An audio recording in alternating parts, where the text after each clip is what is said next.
Hi friends, SSC CGL Tier 1 examination പലർക്കും കഴിഞ്ഞിരിക്കുകയാണ്. ഇനിയൊരു കുറച്ച് ദിവസത്തെ ഷിഫ്റ്റുകൾ കൂടിയേ ബാക്കിയുള്ളൂ. അപ്പം Tier 1 കഴിഞ്ഞ പലർക്കും ഇപ്പോൾ റൈസ് ചെയ്യുന്നൊരു കൺഫ്യൂഷൻ എന്താണെന്ന് വെച്ച് കഴിഞ്ഞാൽ, ഏത് മാർക്കിൻ്റെ മുകളിലിട്ടുള്ള ആൾക്കാർ Tier 2 വേണ്ടി പ്രിപ്പയർ ചെയ്യണം. Tier 2, Tier 1 നമ്മൾ കടക്കുമോ, Tier 2 വേണ്ടി പ്രിപ്പയർ ചെയ്യേണ്ട ആവശ്യമുണ്ടോ, അല്ലെങ്കിൽ അടുത്ത Tier 1 അല്ലെങ്കിൽ CHSL നോക്കണോ എന്നുള്ളത് പലർക്കും പല കൺഫ്യൂഷനായിട്ട് നിൽക്കുന്ന അവസ്ഥയാണ് ഇപ്പോൾ ഉള്ളത്. അപ്പോൾ എക്സാമിനേഷൻ്റെ ഒരു സ്റ്റാൻഡേർഡൊക്കെ വെച്ച് നമ്മൾ നോക്കുകയാണെങ്കിൽ, നിങ്ങൾ എന്തായാലും ഒരു 120 പ്ലസ് 125 പ്ലസ് ഉള്ള എല്ലാ ആൾക്കാരും നിങ്ങൾ Tier 2 വേണ്ടി പ്രിപ്പയർ ചെയ്യണമെന്നാണുള്ള എൻ്റെ ഒരു സജഷൻ. അപ്പോൾ Tier 2 വേണ്ടി പ്രിപ്പയർ ചെയ്യുന്ന ആൾക്കാർ, അല്ലെങ്കിൽ Tier 1 ക്ലിയർ ചെയ്യും, അത്യാവശ്യം നന്നായിട്ട് എഴുതി എന്ന് തോന്നുന്ന ആൾക്കാർക്ക് പല തരത്തിലുള്ള ഡൗട്ടുകളായിരിക്കും Tier 2 വേണ്ടി പ്രിപ്പയർ ചെയ്യുമ്പോൾ ഉണ്ടാവുക. ഒന്ന്, Tier 1 പോലെയല്ല, പല കാറ്റഗറി ഓഫ് ആൾക്കാരുണ്ടാവും. ചില കാറ്റഗറി ഓഫ് ആൾക്കാർ ഓൾറെഡി 1-2 Tier 2 എഴുതിയ ആൾക്കാരായിരിക്കും. Tier 2 എക്സാം കഴിഞ്ഞ് 2024 2023 ഒക്കെ എഴുതിയ ആൾക്കാരായിരിക്കും. ചിലർ ഫ്രഷ് ആയിട്ടുള്ള ആൾക്കാരായിരിക്കും. എഴുതിയ ആൾക്കാർക്ക് ഇതിനെപ്പറ്റി അത്യാവശ്യം ഐഡിയ ഉണ്ടാവും. എന്നാൽ എഴുതാത്ത ആൾക്കാരെ സംബന്ധിച്ചിടത്തോളം Tier 2 ഒരു ഫ്രഷ് സംഭവമാണ്. Tier 1 പോലെയല്ല, 4 ടോപ്പിക്കുകൾ ഉണ്ടെങ്കിലും Tier 2 പല കൺസ്ട്രെയിൻസും ഉണ്ട്. സോ ആ ഒരു നിങ്ങളുടെ ഇഷ്യൂസ് അഡ്രസ്സ് ചെയ്യുന്നൊരു വീഡിയോ ആണ് ഇതുകൊണ്ട് ഉദ്ദേശിക്കുന്നത്. ഓക്കെ, അപ്പോൾ നിങ്ങൾക്കുള്ള പല കൺഫ്യൂഷൻസ് എന്തൊക്കെയായിരിക്കും എന്ന് വെച്ച് കഴിഞ്ഞാൽ, ഒന്ന്, എങ്ങനെ നമ്മൾ സെക്ഷൻ 1 ടൈം നമുക്ക് മാനേജ് ചെയ്യാം. സെക്ഷൻ 1 നമുക്കറിയാം 1 മണിക്കൂറാണ്. ഈ 1 മണിക്കൂർ കൊണ്ട് നമ്മൾ 60 question, 30 question QA, 30 question reasoning നമ്മൾ അറ്റൻഡ് ചെയ്യണം. ആ റീസണിങ്ങിൽ ക്രിട്ടിക്കൽ റീസണിങ് വരും. ക്രിട്ടിക്കൽ റീസണിങ്ങിന് സമയം പോകും. പ്ലസ് QA കുറച്ചൊരു ലെവലുള്ള QA ആവാനാണ് സാധ്യത ഇപ്പോഴത്തെ ട്രെൻഡ് വെച്ചിട്ട്. അങ്ങനെയാകുമ്പോൾ അതിനൊക്കെ സമയം പോകും. അപ്പോൾ ഈ 1 മണിക്കൂറിനുള്ളിൽ ഈ 60 ക്വസ്റ്റ്യൻ എങ്ങനെ അറ്റൻഡ് ചെയ്യുന്നുള്ളതായിരിക്കും നിങ്ങൾ ആദ്യത്തെ പ്രശ്നം. പിന്നീട് ഉണ്ടാകുന്ന പ്രശ്നം, ടൈം സെക്ഷൻ 2 എക്സ്ട്രാ ടൈം കിട്ടും. അതായത് 60 മിനിറ്റ് ഉണ്ട്. 60 മിനിറ്റിൽ നിങ്ങൾ 45 ക്വസ്റ്റ്യൻ ഇംഗ്ലീഷും 25 ക്വസ്റ്റ്യൻ GKയും അറ്റൻഡ് ചെയ്യാനുള്ളൂ. ആകെ 30 മിനിറ്റിൻ്റെ കാര്യമുള്ളൂ. അപ്പോൾ എക്സ്ട്രാ ടൈം നിങ്ങൾക്ക് കിട്ടുന്ന സമയത്ത്, 30 മിനിറ്റ് അധികം കിട്ടുന്ന സമയത്ത് നമ്മൾ വീണ്ടും വന്ന് നമ്മൾ കറക്റ്റ് ചെയ്യും. ആ കറക്റ്റ് ചെയ്യുന്ന സമയത്ത് നമ്മൾ തെറ്റിപ്പോകാനുള്ള സാധ്യതകൾ പലതുമുണ്ട്.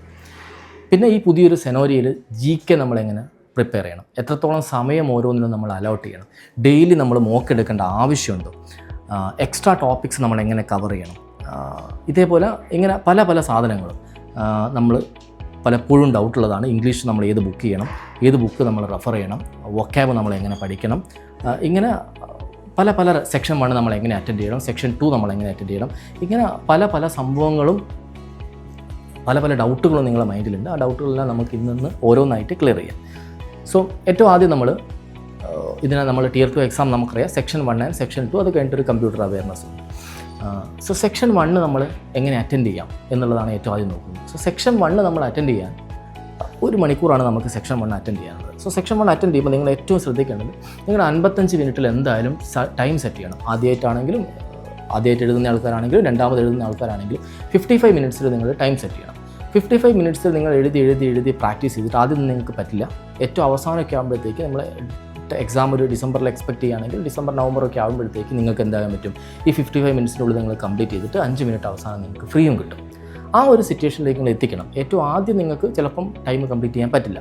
സോ ഇതിൻ്റെ ഒരു സ്ട്രാറ്റജി എന്ന് പറഞ്ഞു കഴിഞ്ഞാൽ, നിങ്ങൾ 20 മിനിറ്റ് കൊണ്ട് നിങ്ങൾ റീസണിങ് കംപ്ലീറ്റ് ചെയ്യണം. ആ 20 മിനിറ്റ് നിങ്ങൾ എങ്ങനെ അലോട്ട് ചെയ്യണമെന്ന് വെച്ച് കഴിഞ്ഞാൽ, ആദ്യത്തെ ഒരു 15 മിനിറ്റ് കൊണ്ട് നിങ്ങൾക്ക് അറിയാവുന്ന ഒരു 10, 23, 24 വളരെ ഈസിയിൽ നിങ്ങൾക്ക് ചെയ്യാൻ പറ്റുന്ന ഒരു 23 ക്വസ്റ്റ്യൻസൊക്കെ നിങ്ങളൊരു 15 മിനിറ്റ് കൊണ്ട് നിങ്ങൾ ഫിനിഷ് ചെയ്യണം.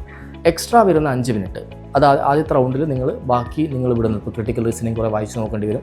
അങ്ങനത്തെ നമ്പർ സീരീസ് ചിലപ്പോൾ ആദ്യത്തെ കിട്ടാത്തതുണ്ടാവും. ഇങ്ങനത്തെ സാധനങ്ങൾ നിങ്ങൾ മാറ്റി വെച്ചിട്ട് അവസാനത്തെ ഒരു 5 മിനിറ്റിൽ നിങ്ങൾ എന്ത് ചെയ്യുക, 15 മിനിറ്റ് കഴിഞ്ഞിട്ട് ഒരു 5 മിനിറ്റിൽ ഈ ഒരു ക്വസ്റ്റ്യൻ, ഒരു 6-7 ക്വസ്റ്റ്യൻസ് നിങ്ങൾ എന്ത് ചെയ്യുക, റെഫർ ചെയ്യുക. 20 മിനിറ്റ് കഴിഞ്ഞാൽ നിങ്ങൾ സ്വിച്ച് ചെയ്യുക. 20 മിനിറ്റ് കഴിഞ്ഞാൽ നിങ്ങൾ ഡെഫിനറ്റ്ലി QAയിലേക്ക് സ്വിച്ച് ചെയ്യണം. QA ഞാൻ എപ്പോഴും പറയുന്നത് പോലെ നിങ്ങൾ 2 റൗണ്ട് പോകണം. ആദ്യത്തെ റൗണ്ടിൽ നിങ്ങൾക്ക് വളരെ ലെങ്തി ആയിട്ട് ഫീൽ ചെയ്യുന്ന ക്വസ്റ്റ്യൻസ്, വളരെ ലെങ്തി ആയിട്ട് വരുന്ന ആൻസേഴ്സ്, അതേപോലെ തന്നെ നിങ്ങൾ ഇതുവരെ കണ്ട് പരിചയമില്ലാത്ത ക്വസ്റ്റ്യൻസ്, ഇങ്ങനത്തെ സംഭവങ്ങൾ നിങ്ങൾക്ക് സ്റ്റക്കായി പോകുന്നത് സ്കിപ്പ് ചെയ്യുക എന്നുള്ളതാണ് നല്ല ബുദ്ധിമുട്ട്. അത് നിങ്ങൾ ഡെഫിനറ്റ്ലി സ്കിപ്പ് ചെയ്ത് പഠിച്ചേ പറ്റൂ. അതിന് നിങ്ങൾ സെക്ഷൻ 1 മോക്ക് ഡെയിലി എടുത്തേ പറ്റും. സ്കിപ്പ് ചെയ്യുക. ഈ പറഞ്ഞ സ്റ്റക്കായി വരുന്ന ക്വസ്റ്റ്യൻസ് നിങ്ങൾ എന്ത് ചെയ്യുക, സ്കിപ്പ് ചെയ്യുക. ഈ സ്കിപ്പ് ചെയ്തിട്ട് ഫസ്റ്റ് റൗണ്ട് കംപ്ലീറ്റ് ചെയ്യുക. സെക്കൻഡ് റൗണ്ടും QA വരിക. സോ QA 2 റൗണ്ട് നിങ്ങൾ കംപ്ലീറ്റ് ചെയ്യുമ്പോഴത്തേക്ക് ഓൾമോസ്റ്റ് എന്തായാലും 30 മിനിറ്റിൽ ഡെഫിനറ്റ്ലി അധികം എടുക്കും. സോ 30 മിനിറ്റിൽ ഡെഫിനറ്റ്ലി അധികം എടുക്കുന്ന സമയത്ത് ചില ക്വസ്റ്റ്യൻസ് നിങ്ങൾക്ക് ലെങ്തി ആയിട്ടൊക്കെ ഫീൽ ചെയ്യുന്നത്, അതൊക്കെ രണ്ടാമത്തെ റൗണ്ടിൽ നിങ്ങൾക്ക് കവർ ചെയ്യാം. എന്നിട്ട് 55 മിനിറ്റിൽ ഇത് ഫിനിഷ് ചെയ്യാൻ ശ്രമിക്കുക. അപ്പോൾ 5 മിനിറ്റ് എങ്കിലും ഡെഫിനറ്റ്ലി ഒരു എക്സ്ട്രാ ടൈം നിങ്ങൾക്ക് റിയൽ എക്സാം എഴുതുന്ന സമയത്ത് കിട്ടും. ഇങ്ങനെയാണ് നിങ്ങൾ സെക്ഷൻ 1 എഴുതേണ്ടത്. സെക്ഷൻ 2നെ സംബന്ധിച്ചിടത്തോളം നിങ്ങൾക്ക് Tier 1 ഇംഗ്ലീഷ് എഴുതുന്ന സമയത്ത് നല്ല ലെങ്തി ആയിരുന്നു, ഒരുപാട് വായിക്കാനായിട്ടുള്ള കുറേ പ്രശ്നങ്ങളുണ്ടായിരുന്നു. അതൊന്നും സെക്ഷൻ 2 നിങ്ങൾക്ക് വരില്ല. കാരണം എന്തുകൊണ്ടാണെന്ന് വെച്ചാൽ സെക്ഷൻ 2 ഇഷ്ടംപോലെ സമയമുണ്ട്. അതുകൊണ്ട് ഇംഗ്ലീഷിൻ്റെ സമയത്തിനെ പറ്റി ആലോചിച്ച് നിങ്ങൾ സെക്ഷൻ 2 ബേജാറാവേണ്ട ആവശ്യമില്ല. നന്നായിട്ട് സമയം കിട്ടും. സോ നിങ്ങൾ ചെയ്യേണ്ടത് ഒരു 40 മിനിറ്റ് കൊണ്ട് മാത്രമേ നിങ്ങൾ ആ 45 ക്വസ്റ്റ്യൻ കംപ്ലീറ്റ് ചെയ്യാവൂ. അത്രയും വായിച്ച് നോക്കുക. നിങ്ങൾ ഒരു റൗണ്ട് മാത്രം ഇംഗ്ലീഷ് പോയാൽ മതി. ആ ഒരു റൗണ്ടിൽ നിങ്ങൾക്ക് നന്നായിട്ട് നിങ്ങൾ വായിക്കുക. നിങ്ങൾ നന്നായിട്ട് വായിച്ചിട്ട് നിങ്ങൾക്ക് അറിയെങ്കിൽ അന്നേരം കുത്തുക, അറിയില്ലെങ്കിൽ അത് സ്കിപ്പ് ചെയ്യുക. ആ സ്കിപ്പ് ചെയ്ത സാധനം നിങ്ങൾ പിന്നീട് തിരിച്ചു വരാൻ ഒരിക്കലും പാടില്ല. പിന്നീട് തിരിച്ചു വരരുത്. അപ്പോൾ ഒരു 40 മിനിറ്റ് എടുത്തിട്ട് ആ 45 ക്വസ്റ്റ്യൻ നിങ്ങൾ ഇംഗ്ലീഷ് കംപ്ലീറ്റ് ചെയ്യുക. GK ആണെങ്കിൽ ഇതേപോലെ തന്നെ ഒറ്റ റൗണ്ട് പോയാൽ മതി. നിങ്ങൾ നന്നായിട്ട് വായിച്ച് നോക്കുക. അറിയെങ്കിൽ കുത്തുക, അറിയില്ലെങ്കിൽ 2ാം റൗണ്ട് വരരുത്. 2ാം റൗണ്ട് വന്ന് കുത്തുന്നതൊക്കെ മിക്കവാറും നമുക്ക് തെറ്റാവാനാണ് സാധ്യത. സോ ഒരു റൗണ്ട് നിങ്ങൾ മാക്സിമം ഒരു 40-45 മിനിറ്റ് എടുത്ത് ഫിനിഷ് ചെയ്യുക. മോക്ക് എടുക്കുന്ന സമയത്ത് നിങ്ങൾ ശ്രദ്ധിക്കുക, ഇപ്പോഴുള്ള മോക്കുകളൊക്കെ നിങ്ങൾ അറ്റൻഡ് ചെയ്യുമ്പോൾ ആദ്യത്തേത് 1 മണിക്കൂർ കൊണ്ട് കഴിയും, രണ്ടാമത്തേത് അരമണിക്കൂർ കൊണ്ട് നിങ്ങൾ കഴിഞ്ഞ് കഴിഞ്ഞാൽ നിങ്ങൾക്ക് സബ്മിറ്റ് ചെയ്യാനുള്ള ഓപ്ഷൻ ഉണ്ടാവും. അപ്പോൾ നിങ്ങൾ എപ്പോഴും മോക്ക് എടുക്കുന്ന 20-25 അല്ലെങ്കിൽ അരമണിക്കൂർ നിങ്ങൾ സബ്മിറ്റ് ചെയ്യും. പക്ഷേ റിയൽ എക്സാം ഹോളിൽ വീണ്ടും ഒരു അരമണിക്കൂർ അവിടെ ഉണ്ട്. ആ സമയത്താണ് നമ്മൾ തിരിച്ച് വന്നിട്ട് വീണ്ടും കുത്താൻ നോക്കുക. അപ്പോൾ മോക്ക് എടുക്കുന്ന സമയത്ത് നിങ്ങൾ ആ 1 മണിക്കൂർ കൊണ്ട് തന്നെ ഈ ഒരു സ്ട്രാറ്റജി തന്നെ ഒരു 45-50 മിനിറ്റ് കൊണ്ട് മാത്രമേ നിങ്ങൾ എന്ത് ചെയ്യാവൂ, ഫിനിഷ് ചെയ്യാൻ പാടുള്ളൂ. സോ ഇതാണ് സെക്ഷൻ 1ഉം സെക്ഷൻ 2ഉം എക്സാം അറ്റൻഡ് ചെയ്യാനുള്ള ഒരു സിമ്പിൾ സ്ട്രാറ്റജി എന്ന് പറയുന്നത്. ഇനി നിങ്ങൾ എങ്ങനെ ടൈം അലോട്ട് ചെയ്യണം എന്നാണ്. ടൈം അലോട്ട് ചെയ്യാൻ വളരെ ഇമ്പോർട്ടൻ്റ് ആയിട്ടുള്ള സാധനം കമ്പ്യൂട്ടർ അവയർനെസ് ആണ്. സോ കമ്പ്യൂട്ടർ അവയർനെസ് എന്ന് പറയുന്നത് ഡെഫിനറ്റ്ലി നിങ്ങൾ ഒരു ദിവസം 1 അവർ കൊടുത്തിരിക്കണം. അത് നിങ്ങൾ കമ്പ്യൂട്ടറായിട്ട് ബാക്ക്ഗ്രൗണ്ട് ഇല്ലാത്ത ആൾക്കാരാണെങ്കിൽ കമ്പ്യൂട്ടർ അവയർനെസ്സിൻ്റെ ക്ലാസ്സുകൾ എവിടെയെങ്കിലും ആ സിലബസ് കവർ ചെയ്യുന്ന ക്ലാസ്സുകൾ നിങ്ങൾ കണ്ടതിന് ശേഷം നിങ്ങൾ ക്വസ്റ്റ്യൻസ് വർക്കൗട്ട് ചെയ്താൽ മതി. ഏതെങ്കിലും ബുക്ക് കമ്പ്യൂട്ടർ അവയർനെസ്സിന് ഇഷ്ടംപോലെ ബുക്ക്സ് മാർക്കറ്റിൽ അവൈലബിൾ ആണ്. സോ അത് ഏതെങ്കിലും വാങ്ങിയിട്ട് നിങ്ങൾ കമ്പ്യൂട്ടർ അവയർനെസ്സിൻ്റെ ക്വസ്റ്റ്യൻസ് വർക്കൗട്ട് ചെയ്താൽ മതി. കമ്പ്യൂട്ടർ അവയർനെസ് ചില പോസ്റ്റുകൾ ചിലപ്പോൾ താഴോട്ടായിട്ടുള്ള പോസ്റ്റുകളായി പോവുകയാണെങ്കിൽ ചിലതിന് 27 മാർക്ക് കമ്പ്യൂട്ടർ അവയർനെസ്സിൻ്റെ കട്ട് ഓഫ് ഉണ്ട്, അല്ലെങ്കിൽ 18 മാർക്ക് മതി ജനറൽ കാറ്റഗറിയിൽ ക്ലിയർ ചെയ്യാൻ വേണ്ടിയിട്ട്. അപ്പോൾ ആ 27 മാർക്ക് കട്ട് ഓഫുള്ള ചില പോസ്റ്റുകൾ മാത്രമേ നമുക്ക് കിട്ടുള്ളൂ നോട്ട്. അപ്പോൾ ആ കമ്പ്യൂട്ടറിൻ്റെ മാർക്ക് ഇല്ലാത്തതുകൊണ്ട് നമ്മൾ എന്തായി പോകരുത്, ഔട്ടായി പോകരുത്. അപ്പോൾ കമ്പ്യൂട്ടർ അവയർനെസ് എന്നാൽ വളരെ റെലവൻ്റ് ആയിട്ടുള്ളൊരു സാധനമാണ്.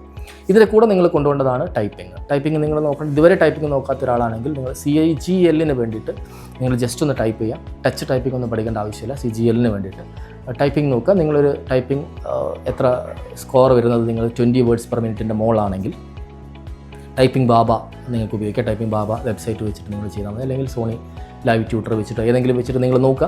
അത് നോക്കിയിട്ട് നിങ്ങൾക്ക് ടൈപ്പിംഗ് സ്പീഡ് 20ൻ്റെ മുകളിൽ വരികയാണെങ്കിൽ ഡെയിലി നിങ്ങൾ ഒരു അരമണിക്കൂർ വെച്ച് പ്രാക്ടീസ് ചെയ്യുക. നിങ്ങൾക്ക് അവസാനം ആകുമ്പോഴത്തേക്ക് 28, 29, 30ൻ്റെ അടുത്ത് നിങ്ങൾക്ക് സ്പീഡ് കിട്ടും.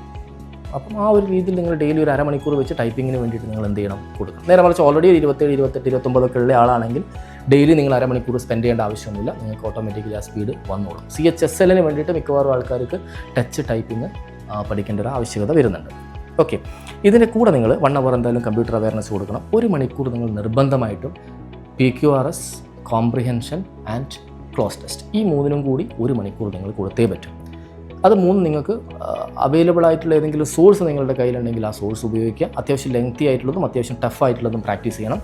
ഇല്ലെങ്കിൽ കിരണിൻ്റെ 1997 ഓൺവേർഡ്സ് ഉള്ള CGL-ൻ്റെ ക്വസ്റ്റ്യൻസ് അടങ്ങിയ ബുക്കുണ്ട്. ആ ബുക്ക് തന്നെ നിങ്ങൾ നോക്കുക. TCS മാത്രം പ്രാക്ടീസ് ചെയ്താൽ പോരാ. കാരണം പാറ്റേൺ മാറി. ഞാൻ എപ്പോഴും പറയുന്നതാണ്, ഇംഗ്ലീഷിനാണ് ഏറ്റവും ഇമ്പോർട്ടൻസ് വരുന്നത്, ഏറ്റവും കൂടുതൽ മാർക്കും വരുന്നത്. അത് TCS പാറ്റേൺ ആവുന്ന സമയത്ത് നിങ്ങൾ അത് ബൈ ഹാർട്ട് വെച്ച് പോയാൽ മതിയായിരുന്നു, നിങ്ങൾക്ക് കിട്ടായിരുന്നു. 45 ഔട്ട് ഓഫ് 45 കിട്ടി. എത്രയോ പേർക്ക് കഴിഞ്ഞ 2024 CGL. പക്ഷേ ഈ പ്രാവശ്യം Tier 1ൻ്റെ ഒരു അവസ്ഥയൊക്കെ നിങ്ങൾ നോക്കുകയാണെങ്കിൽ കുറച്ച് ലെങ്തി അല്ലെങ്കിൽ ആയിട്ട് വരുന്ന സമയത്ത് നിങ്ങൾ ഇംഗ്ലീഷ് ഒരു ബേസിക് നോളജ് അത്യാവശ്യം നന്നായിട്ട് വേണം. അപ്പോൾ ഈ 3 സെഷനും കൂടി നിങ്ങൾ 1 മണിക്കൂർ ഡെയിലി നിങ്ങൾ നോക്കിയേ പറ്റൂ. അതിനുള്ള ഒന്നുകിൽ സോഴ്സ് നിങ്ങൾ കണ്ടെത്തുക, ഇല്ലെങ്കിൽ ഈ പറഞ്ഞ ബുക്ക് നിങ്ങൾ വാങ്ങും.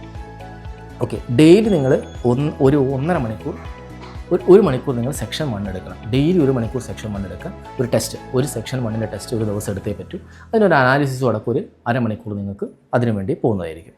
ഓക്കെ, ഡെയിലി നിങ്ങൾ ഫുൾ മോക്ക് എടുക്കേണ്ട ആവശ്യമില്ല. നിങ്ങൾ കൃത്യമായിട്ട് മനസ്സിലാക്കേണ്ട കാര്യം, സെക്ഷൻ 2 എന്ന് പറയുന്നത് അതിൽ GKയും ഇംഗ്ലീഷുമാണ്. അതിൽ നിങ്ങൾ മോക്ക് എടുത്തതുകൊണ്ട് നിങ്ങളുടെ മാർക്ക് ഒരിക്കലും കൂടില്ല. നിങ്ങളുടെ മാർക്ക് കൂടണമെങ്കിൽ നിങ്ങളുടെ കണ്ടൻറ്റ് തന്നെ കൂട്ടണം.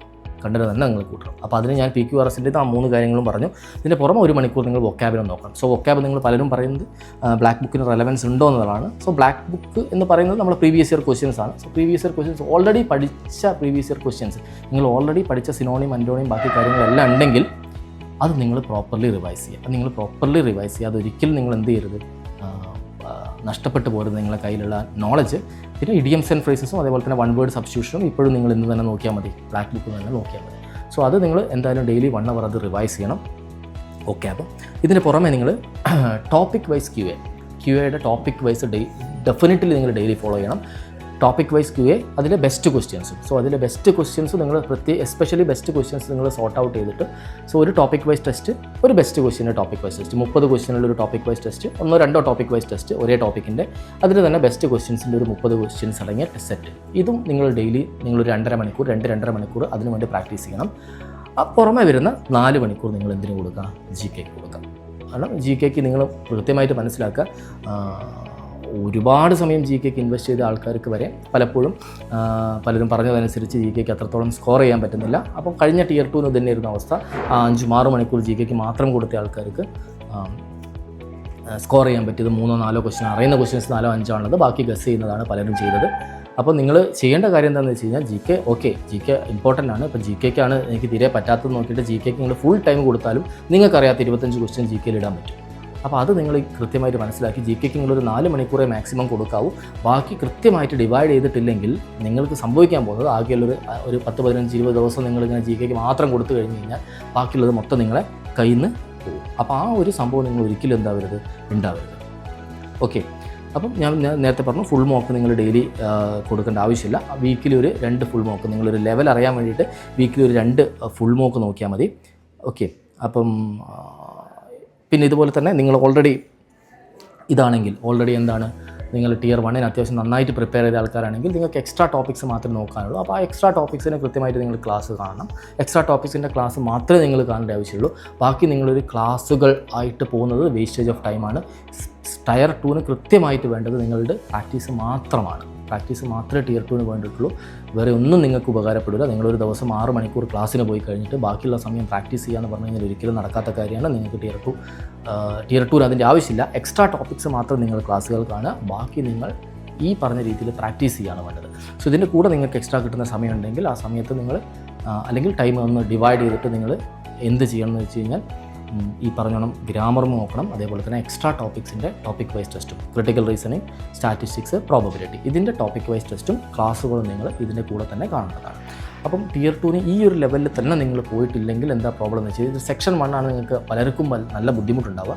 അപ്പോൾ ആ സെക്ഷൻ 1 നിങ്ങളെ കൈപ്പിടിയിലേക്ക് കൊടുക്കണം. അതിന് 55 മിനിറ്റ് നിങ്ങൾ സെറ്റ് ചെയ്തിട്ട് തന്നെ മോക്ക് എടുക്കാം. ഇങ്ങനെ നിങ്ങൾ പ്രാക്ടീസ് ചെയ്താൽ നിങ്ങൾക്ക് സെക്ഷൻ 1 അത്യാവശ്യം ഒരു 320 മാർക്കിൽ കൂടുതലേക്ക് നിങ്ങൾക്ക് അവസാനമാകുമ്പോഴത്തേക്ക് എത്താൻ പറ്റും. അപ്പം നിങ്ങൾ Tier 1 എത്ര മാർക്ക് വാങ്ങി എന്നുള്ളത് വലിയ ഇമ്പോർട്ടൻ്റ് ഇല്ല. Tier 1 നിങ്ങൾ ചിലപ്പോൾ 160-ൻ്റെ മുകളിൽ 170-ൻ്റെ മുകളിലൊക്കെ കിട്ടുന്ന ആൾക്കാരാണെങ്കിൽ ചിലപ്പോൾ Tier 2 സെക്ഷൻ ഒരു മോക്ക് നിങ്ങൾ എടുക്കുമ്പോൾ ചിലപ്പോൾ 260 നിൽക്കുന്നുണ്ടാവും. നേരെ മറിച്ച് Tier 1 140 വാങ്ങുന്ന ഒരാൾക്ക് Tier 2 എടുക്കുമ്പോൾ ചിലപ്പോൾ 330-ൻ്റെ മുകളിൽ പോകും. അവിടെ ആ ഒരു ഇംഗ്ലീഷിൻ്റെ ഒരു GK ഇംഗ്ലീഷ് അതിൻ്റെയൊക്കെ ഒരു ഇമ്പോർട്ടൻസും ഒരു റിലവൻസും അവിടെ വരുന്നുണ്ട്. പിന്നെ ടൈം മാനേജ്മെൻറ്റിൻ്റെ റിലവൻസും സെക്ഷൻ 1 നന്നായിട്ട് വരുന്നുണ്ട്. അപ്പോൾ ഈ കാര്യങ്ങളെല്ലാം നോക്കി നിങ്ങൾ Tier 2 പ്രിപ്പയർ ചെയ്യുക. നിങ്ങൾക്ക് എന്തെങ്കിലും പ്രിപ്പറേഷനിൽ ഡൗട്ടോ സ്ട്രാറ്റജിയിൽ എന്തെങ്കിലും ഡൗട്ടോ ഉണ്ടെങ്കിൽ ഞാൻ നമ്പർ താഴെ കൊടുക്കുന്നുണ്ട്. ഈ നമ്പറിൽ നിങ്ങൾ വാട്സപ്പ് ചെയ്താൽ മതി. അപ്പോൾ എല്ലാവർക്കും ഓൾ ദ ബെസ്റ്റ്.